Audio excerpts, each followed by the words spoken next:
Good evening friends, target khaki WP YouTube চ্যানেলের পক্ষ থেকে তোমাদের সকলকে স্বাগত জানাই। ফ্রেন্ডস, এই মুহূর্তে যে বিষয়টা আমি বলতে চলেছি সেটা হচ্ছে আজকে 9ই মার্চ আজকে ডাব্লিউপি পিআরবি অফিসে ডেপুটেশন জমা দিতে গিয়েছিল আমাদের ইউটিউব কমিউনিটির পক্ষ থেকে 4 জন। তারই মধ্যে থেকে একজনকে তোমরা সবাই চেনো, সেটা হচ্ছে ব্রাইট একাডেমি থেকে সন্দীপ, এবং তার সঙ্গে আরও 3জন, মোট 4জন ডেপুটেশন জমা দিতে গিয়েছিল। এবং ঠিক এই ডেপুটেশনে কি কি তথ্য উঠে এলো সেই সংক্রান্ত বলার জন্যে আজকে আমি ভিডিওটা করেছি। তো ভিডিওটা কেউ স্কিপ না করে তোমরা প্রত্যেকটা কথা শোনো, দরকার হলে স্পিডটা ডবল করে দাও, ডবল স্পিডে কিন্তু পুরো ভিডিওটা তোমরা দেখো, কি বলছি সেটা শোনো। আর কথা, আমি ভিডিওটা শুরু করার আগে প্রত্যেকের কাছে আমি ক্ষমা প্রার্থী, এই কারণেই যে প্রচণ্ড ঠান্ডা লেগেছে আমাকে। ওই ঠান্ডার জন্যে আমার ভয়েসটা অনেক চেঞ্জ হয়ে গেছে, তো ওই জন্যেই সবার কাছে আমি দুঃখিত। তো আমি ডাইরেক্ট যাচ্ছি আজকের ডেপুটেশনে ঠিক কী কী তথ্য উঠে এসেছে সেই বিষয়ে।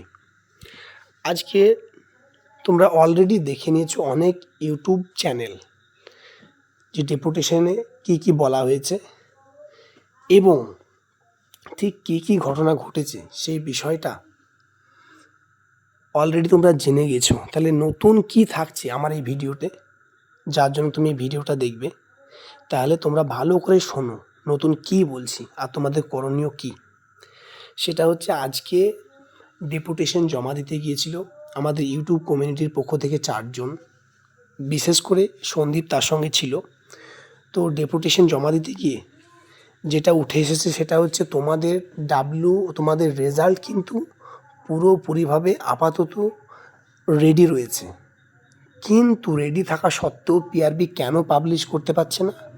তার প্রথম কারণ হচ্ছে মেয়েদের পিইটি পিএমটি সংক্রান্ত যে কেসটা হয়েছে সেটা হচ্ছে জটিল কেস, আর এই কেসটা আপাতত এখনও মিটেনি। তাই এটা প্রথমত, আর দ্বিতীয়টা হচ্ছে সিভিকদের রিজার্ভেশনের যে কেস, সিভিক হোমগার্ডদের সেই কেসটা, এই দুটো কেস আপাতত খুব জটিল দেখা দিয়েছে। এই দুটো কেস না মিটলে তোমাদের রেজাল্ট পাবলিশ করতে পারবে না।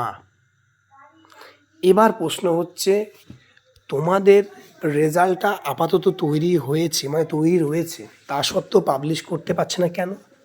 যদি এই কেসের রায়ে, অর্থাৎ যে পিইটি পিএমটি সংক্রান্ত যে কেসটা হয়েছে তাতে যদি মেয়েরা, অর্থাৎ যারা কেসটা করেছে তারা যদি জিতে যায়, তাহলে কি করবে? আবার নতুন করে মেজারমেন্ট শুরু করতে হবে। মেজারমেন্ট শুরু করার পরে তোমাদের আবার পিইটি পিএমটি হবে, যারা ডাক পাবে তাদের পিইটি পিএমটি হবে।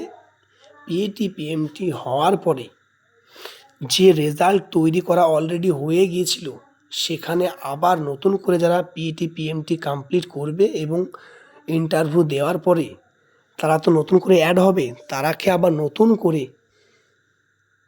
যে সিট ছিল তাতে আবার ইনক্লুডিং করতে হবে, নতুন ক্যান্ডিডেটদের সেখানে ভরতে হবে, যার ফলে তোমাদের টাইম লেগে যাচ্ছে। বিষয়টা পুরোপুরিভাবে ক্লিয়ার হচ্ছে না।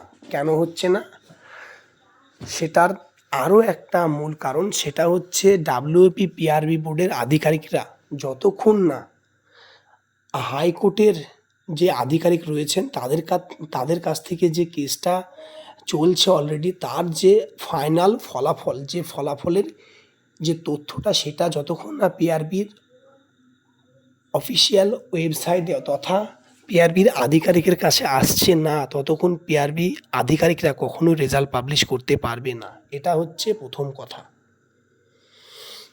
সেকেন্ড, এবার তোমাদের করণীয় কি?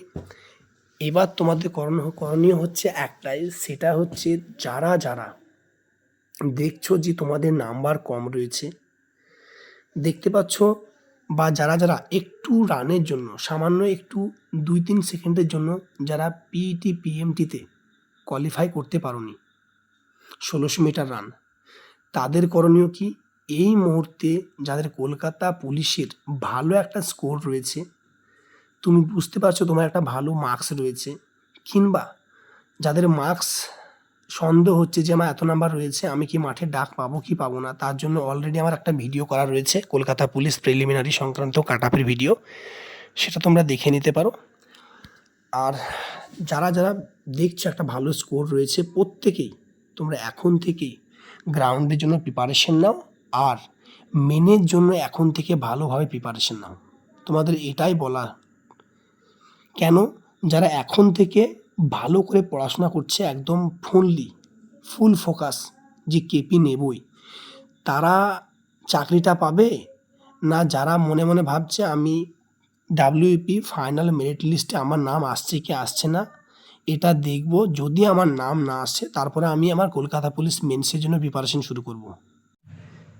এটা যারা ভাবছো ঠিক তারা কি চাকরি পাবে আদৌ, না যারা এখন থেকে কলকাতা পুলিশের চাকরি আমি নেবই, যার লক্ষ্য হয়ে গেছে কলকাতা পুলিশের একটা সিট আমি আমার দখলে রাখবো, যার লক্ষ্য হয়ে গেছে, তারা যারা এখন থেকেই প্রিপারেশন করছে, রাত দিন জেগে পড়াশোনা করছে, প্রত্যেকটা সাবজেক্ট ওয়াইজ টাইম মতন সময় দিচ্ছে, তাদের প্রিপারেশন বেশি হার্ড হবে, না তাদের প্রিপারেশনটা বেশি মানে প্রফিটেবল হবে, না যারা রিসেন্ট ভাবছো যে আমি ডাব্লিউবিপি কনস্টেবলের ফাইনাল মেরিট লিস্টে আমার যদি নাম না আসে সেই রেজাল্ট আমি দেখব, তারপরে আমি কলকাতা পুলিশ মেন্সের জন্য প্রিপারেশন শুরু করব ভাবছো, তাদের প্রিপারেশনটা প্রফিটেবল হবে? কোনটা হবে?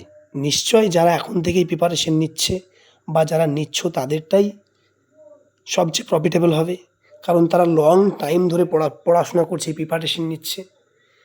তো তোমাদের একটাই বলার, যারা যারা কলকাতা পুলিশ কনস্টেবলে প্রিলিমিনারিতে যাদের ভালো স্কোর রয়েছে, যদি তুমি বুঝতে পারছো যে আমার ইউআর সমেত প্রত্যেকের 50+ নাম্বার রয়েছে, 50-এর ওপরে নাম্বার রয়েছে, আমি ইউআরের বেস করে বলছি, তারা প্রত্যেকে এখন থেকে দিনরাত এক করে পড়াশোনা করো।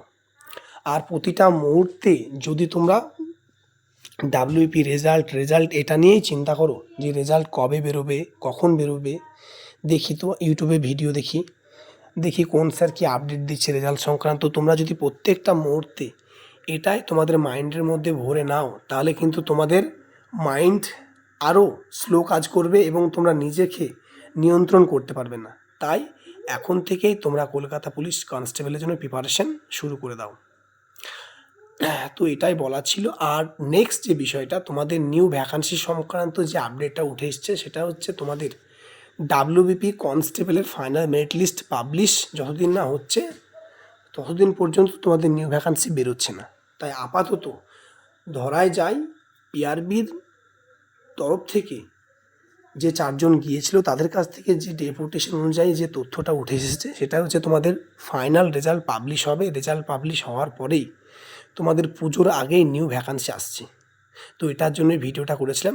সকলকে ধন্যবাদ।